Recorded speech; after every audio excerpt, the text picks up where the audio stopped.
WHO memberikan indikasi kalau COVID selesai di dunia ini baru tercapai di tahun 2025. Walah, sebuah perjalanan yang panjang sekali ke depannya. Masih 4 tahun lagi. Masih lama ya. Sama lamanya dengan menunggu Newman giliran pegang kendali bernegara. PPKM dilonggarkan, nakes di posisi bahaya. PPKM diperketat, rakyat akar rumput dalam posisi bahaya. COVID diabaikan, sistem kesehatan negara ambruk. COVID salah kelola, ekonomi ambyar dan rakyat turun ke jalan. Satu hal yang dipikirkan banyak masyarakat saat ini, kalau ada apa-apa dengan pemerintahan sekarang, jangan sampai jatuh ke tangan yang modelnya sama lagi. Kapok. Kita tahu saat ini ada 3 kelompok besar. Kelompok PDIP Gerindra, kelompok politik PKS Demokrat yang oposisi saat ini, juga termasuk di sini adalah kelompok yang diusahakan dikucilkan oleh pejabat saat ini yang dilabel kadrun oleh fansnya. Karena kalau kadrun berkuasa, mereka yang anti kadrun, ayo siapa orang itu? Tahu kan? Mereka disingkirkan. Jadi kadrun adalah ancaman, baik agama, ras, dan sosial statusnya. Terakhir, kelompok istana. Dalam istana, bisa partai, bisa kedekatan individu. Maka kelompok pertama, merah oranye ini sebenarnya pernah berkuasa 3 tahun di zaman Ibu Mega presiden. Kemudian kelompok politik Demokrat PKS, mereka berjaya di zaman Pak SBY jadi presiden. Dan kelompok istana berjaya sekali saat ini yang dekat dengan Pak Jokowi. Dalam kelompok istana, ada Partai Golkar juga. Ada kedekatan lainnya, perorangan, ataupun kelompok. Kemudian terjadi masalah saat ini karena COVID, dimana kalau ada apa-apa dengan pemerintahan sekarang, misalnya COVID merajalela tak terselesaikan, maka pihak istana yang paling kena imbas negatifnya. Kelompok 1, kelompok merah oranye ini berusaha menjauhkan diri agar tidak kena getahnya, agar kalau ada apa-apa dengan istana, mereka masih dianggap solusi oleh masyarakat. Kelompok ketiga jelas paling berharap pendulum swingnya ke arah oposisi. Kalau terjadi masalah yang membesar, mereka yang berpuasa jabatan selama 7 tahun ini atau selama 10 tahunan ini berharap dapat simpati masyarakat sekarang. Tanpa kerja sih sebenarnya. Kok bisa ya? Nggak kerja tapi ngarap dapat simpati. Ide atau konsep aja nggak punya. Mending bosman sih, walau terhina tapi pede kasih solusi.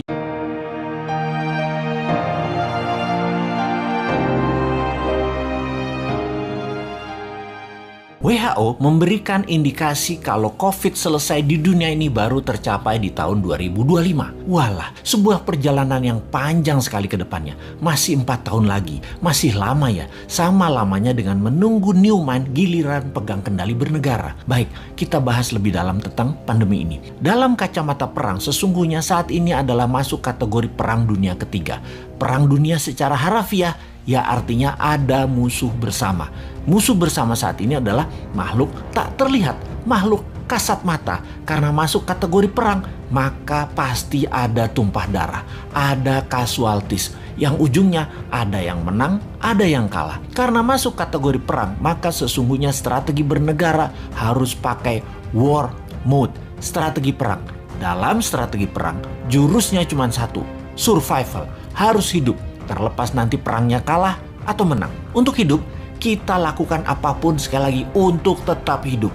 Apalagi sebuah bangsa yang harus tetap hidup. Apalagi sebuah negara yang harus tetap hidup. Dan dalam mempertahankan kehidupan bangsa dan bernegara, yang unggul bukan hanya hidup, tetapi juga memenangkan peperangan. Untuk menang perang, kita harus bertempur hebat, punya mental baja, kompak, dan punya strategi jitu. Menurut pakarnya, siapa lagi yang saya ambil referensinya kalau bukan Ibu Siti Fadila yang saya kenal baik. Beliau banyak menginformasikan melalui YouTube channelnya juga. Kita sarikan bahwa virus punya sifat alami untuk survival, untuk tetap hidup.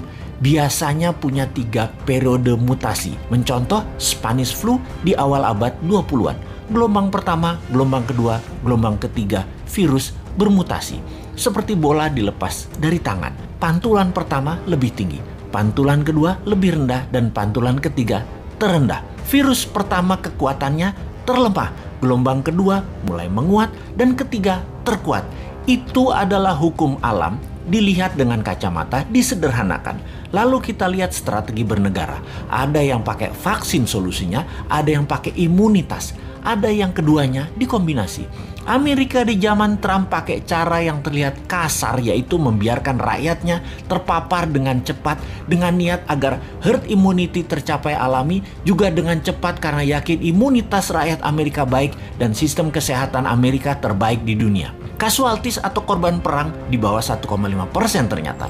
Saat ini terdapat data bahwa 49% rakyat Amerika sudah terpapar dan punya imun sistem sendiri, dan suntik vaksin sudah mencapai 20% populasi, alias herd immunity sudah tercapai di Amerika saat ini. Vaksin tetap dilanjutkan.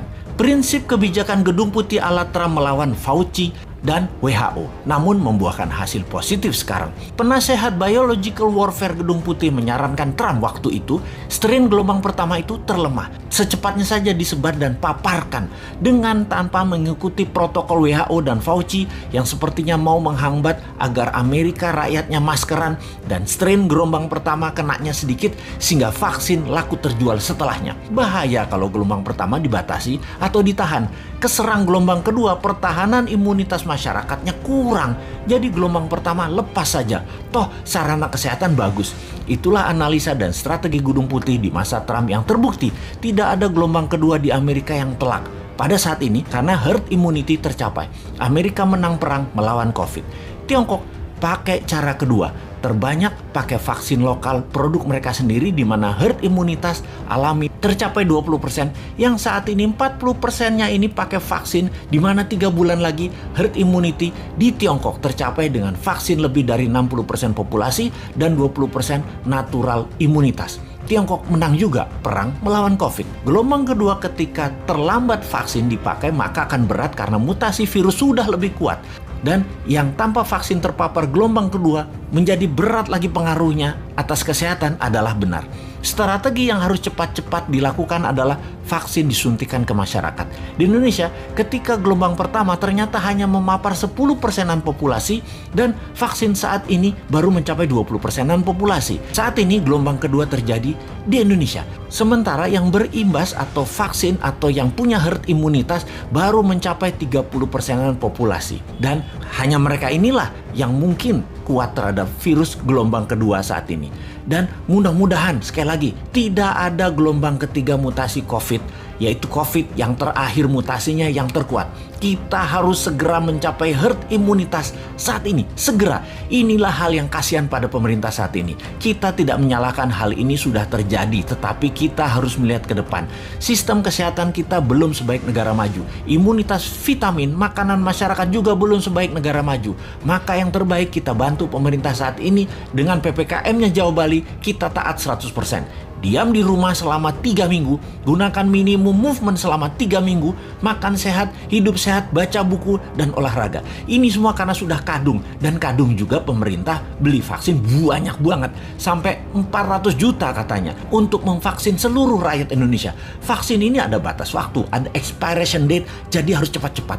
Pandemi, kalau penanganannya benar, sarana kesehatan baik, dan imunitas vitamin yang didahulukan, menurut Ibu Siti Fadila, dengan 50 juta vaksin cukup kok. Kecuali pesan banyak ini karena sekaligus jadi proyek pejabatnya. Ya walahu alam. PPKM dilonggarkan, nakes di posisi bahaya. PPKM diperketat, rakyat akar rumput dalam posisi bahaya. COVID diabaikan, sistem kesehatan negara ambruk. COVID salah kelola, ekonomi ambyar dan rakyat turun ke jalan. Satu hal yang dipikirkan banyak masyarakat saat ini. Kalau ada apa-apa dengan pemerintahan sekarang, jangan sampai jatuh ke tangan yang modelnya sama lagi. Kapok. Maka mata orang pun menatap para calon dan kelompok yang ada, juga partai yang ada, dan mulai mereview satu persatu. Kita tahu saat ini ada 3 kelompok besar. Kelompok PDIP Gerindra, kelompok politik PKS Demokrat yang oposisi saat ini, juga termasuk di sini adalah kelompok yang diusahakan dikucilkan oleh pejabat saat ini yang dilabel kadrun oleh fansnya. Karena kalau kadrun berkuasa, mereka yang anti kadrun, ayo siapa orang itu? Tahu kan? Mereka disingkirkan. Jadi kadrun adalah ancaman, baik agama, ras, dan sosial statusnya. Terakhir, kelompok istana. Dalam istana bisa partai, bisa kedekatan individu. Maka kelompok pertama, merah oranye ini sebenarnya pernah berkuasa 3 tahun di zaman Ibu Mega presiden. Kemudian kelompok politik Demokrat PKS, mereka berjaya di zaman Pak SBY jadi presiden. Dan kelompok istana berjaya sekali saat ini yang dekat dengan Pak Jokowi. Dalam kelompok istana ada Partai Golkar juga. Ada kedekatan lainnya, perorangan ataupun kelompok. Kemudian terjadi masalah saat ini karena COVID. Dimana kalau ada apa-apa dengan pemerintahan sekarang, misalnya COVID merajalela tak terselesaikan, maka pihak istana yang paling kena imbas negatifnya. Kelompok satu, kelompok merah oranye ini berusaha menjauhkan diri agar tidak kena getahnya, agar kalau ada apa-apa dengan istana, mereka masih dianggap solusi oleh masyarakat. Kelompok ketiga jelas paling berharap pendulum swingnya ke arah oposisi. Kalau terjadi masalah yang membesar, mereka yang berpuasa jabatan selama 7 tahun ini atau selama 10 tahunan ini berharap dapat simpati masyarakat sekarang. Tanpa kerja sih sebenarnya. Kok bisa ya? Nggak kerja tapi ngarap dapat simpati. Ide atau konsep aja nggak punya. Mending bosman sih, walau terhina tapi pede kasih solusi. Kalau COVID berkepanjangan, ekonomi dan kesehatan masyarakat di titik terbawah, maka kelompok istana yang paling gedabrukan, panik, bingung, dan coba atur banyak hal sendirian bernegaranya. Bisa saja shuffle sana sini seperti ubah Panglima TNI, geser Ketua BIN, geser pejabat di TNI, geser reshuffle kabinet yang minor-minor, mencari bantuan asing. Pokoknya yang gulung komeng, gelundang-gelundung kerja